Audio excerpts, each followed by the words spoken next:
Good morning everyone. আজকে হয়ে গেল শুক্রবারের সকাল, আর আমি সকাল সকাল সেরে নিয়েছি। দেখো, চান টান করে পুজো, আর এই যে আমার মহাদেবকে সাজিয়ে দিয়েছি।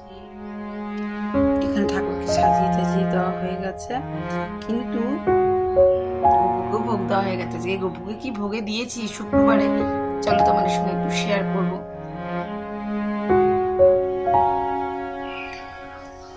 সেখানে চান টান করে আমি গোপুদেরকে সাজিয়ে দিয়েছি। সাজিয়ে দেখো আজকে রেডি দেখাচ্ছি।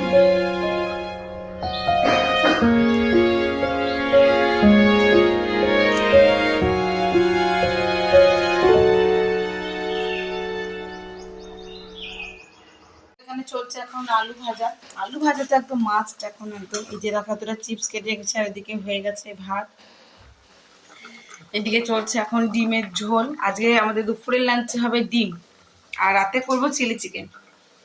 যেহেতু গোপালের সেবা দেবো, তার জন্য আমি এখন করলাম না। এই হয়ে গেছে ডাল, আর এই হয়ে গেছে ফুলকপি ভাজা। So good morning everyone. আজকে হয়ে গেল নেক্সট ডে। কালকে তোমাদের সঙ্গে ব্লগটা কমপ্লিট করা হয়নি। সো আজকে আবার পুজো থেকেই ব্লগটা শুরু করলাম। আমার সকাল সকাল স্নান আদি করে কিন্তু পুজো টুজো দেওয়া কমপ্লিট হয়ে গেছে। এই যে আমি প্রদীপ জ্বেলে দিয়েছি, ওদিকে আমার আরতি কমপ্লিট হয়ে গেছে। যাই হোক, পুজো হয়ে গেছে, শুধু পুজো হয়নি, গোপালকেও সেবা দেওয়া হয়েছে। সো এই যে দেখো, আজকে গোপালকে সাজিয়ে দিয়েছি এইভাবেই সকলকে।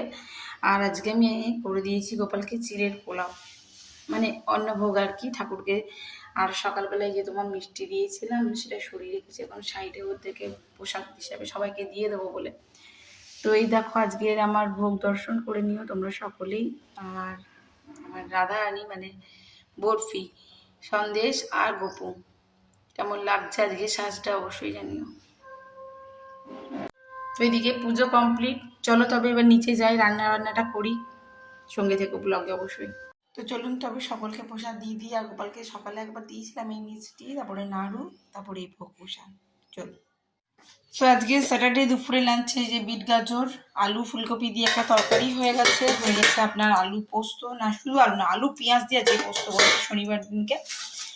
আর এই যে ডাল, আর কালকের এক পিস ডিম ঝোল আছে, এটা মিঠি বাবা আবার যে খাবে। আর এখানে আবারও হয়েছে আলুর চিপস ভাজা, কালকের মতনই।